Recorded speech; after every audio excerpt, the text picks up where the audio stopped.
Hello friends, welcome to Health for You channel run by UB Media.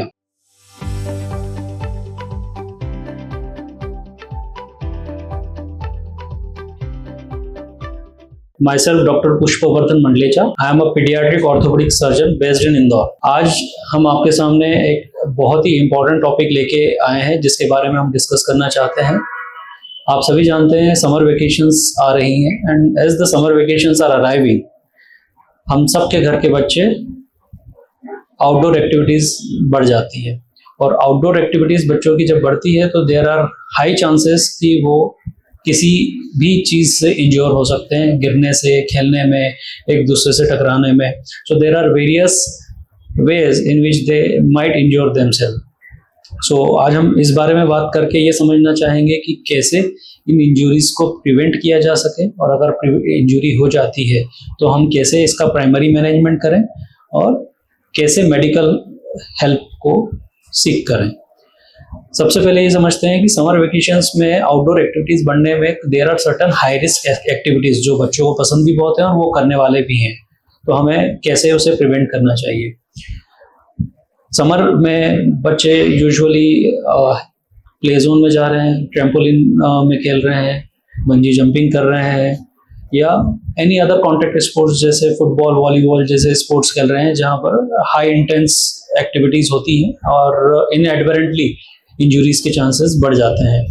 इन सारी situations में अगर injury को prevent करना ही सबसे अच्छा सॉल्यूशन है और वो ना हो पाए तो proper medical help on the spot मिल जाए, वो सबसे ज़रूरी चीज़ होती है। इंजरी प्रिवेंशन के लिए प्राइमरी वो एक्टिविटीज़ अवॉइड की जाए विच इज़ नॉट पॉसिबल, बच्चे तो हैं करेंगे ये एक्टिविटीज़।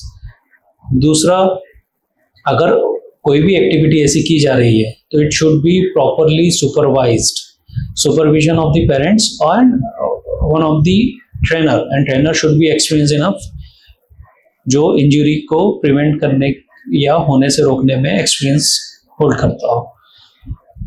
अगर फिर भी इंजरी हो जाए तो on the spot medical help कोई भी दे सके वो हमारी ट्रेनिंग होनी चाहिए। एंड एक बेसिक प्रोटोकॉल हम इंजरीज में फॉलो करते हैं, RICE protocol, RICE। RICE means if there is a injury to the limb, upper limb या लोअर लिम्ब या किसी भी ऑर्गन पे इंजरी हुई हो, so there has to be certain protocol which needs to be followed. उसमें होता है RICE protocol. R stands for rest. जिस भी इंजरी ऑर्गन को इंजरी हुई है उसे प्रॉपर रेस्ट दें। Rest can be in any form, just एक कोई हार्ड सरफेस के ऊपर बच्चे को लेटा दें, या अगर किसी लिम्ब में इंजरी हुई है तो कोई हार्ड सरफेस से उस लिम्ब को सपोर्ट दे दें। कार्डबोर्ड भी हो सकता है वो हार्ड सरफेस, या एनी अदर हार्ड मटेरियल जो कि जिस पे लिम्ब रेस्ट कर सके। देन आता है I stands for ice. Ice fomentation करना है। आइस फोमेंटेशन से टेम्पररी दर्द भी कम होता है because of the counter effect of the cold sensations, और स्वेलिंग बढ़ने से भी रुकती है। Then next is to give proper compression. C stands for compression.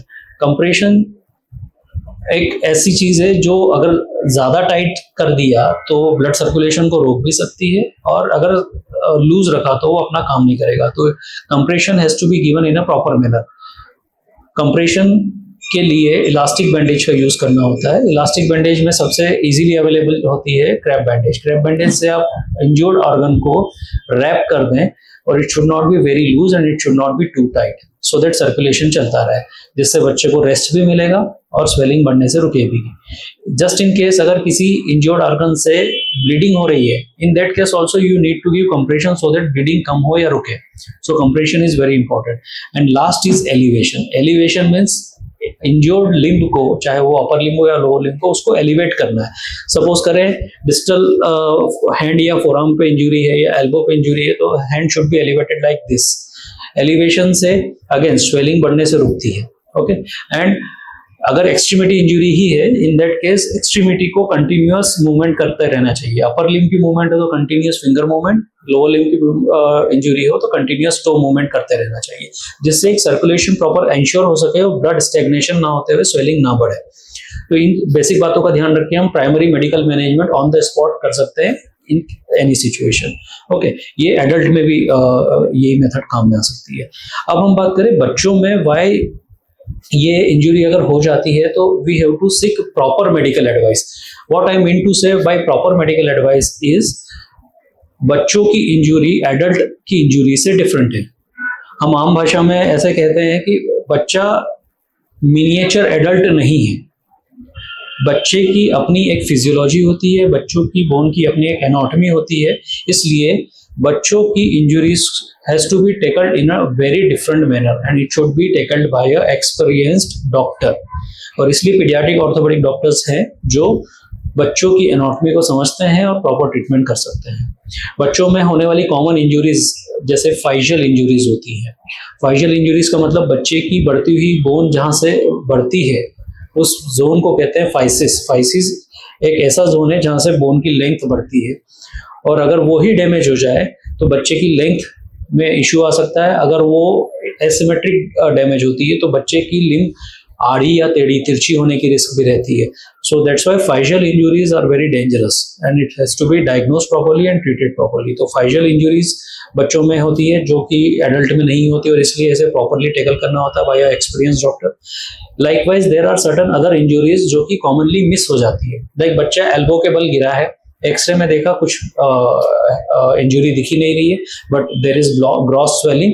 So there are certain injuries जो कि ग्रेड 1 या ग्रेड 2 लेवल पे होती है और एक्सरे में इतनी आसानी से विजिबल नहीं होती। इन दैट केस आपको एक्सरे नॉर्मल रिपोर्ट होगा, but there is some fracture, जिसे आप हेयरलाइन फ्रैक्चर भी कह सकते हैं। तो that has to be diagnosed by expert and treated like a proper fracture only. Operation सब केसेस में नहीं लगते हैं, बट उसको डायग्नोस करके और फ्रैक्चर को ट्रीट करना इंपॉर्टेंट है। ऐसी एक इंपॉर्टेंट इंजरी के बारे में मैं आपको बताना चाहूंगा जिसमें होता है मोंटेजिया फ्रैक्चर डिस्लोकेशन। उसमें एक्सरे आमतौर पर बिल्कुल नॉर्मल दिखेगा। एक्सरे में ऐसा लगेगा कि कोई फ्रैक्चर तो है ही नहीं, बट बच्चा बहुत पेन में होता है और एक्सरे रूटीन रिपोर्टिंग में नो फ्रैक्चर लिख के आ जाता है। बट वो इंजरी ऐसी है जिसमें कि प्रॉपर व्यू लेकर, एक्सरे का व्यू लेकर और एक्सपर्ट डॉक्टर उसको पिक करता है, and that injury actually might need surgery also. So there are many injuries which might need surgeries and lot of injuries might not need surgeries. कौन सी injury में surgery लगेगी और किसमें नहीं लगेगी, ये आपको एक्सपर्ट ही गाइड कर पाएंगे। सो इस शॉर्ट वीडियो के माध्यम से मैं आपको यही गाइड करना चाहता हूँ कि बच्चे मिनिएचर एडल्ट नहीं हैं।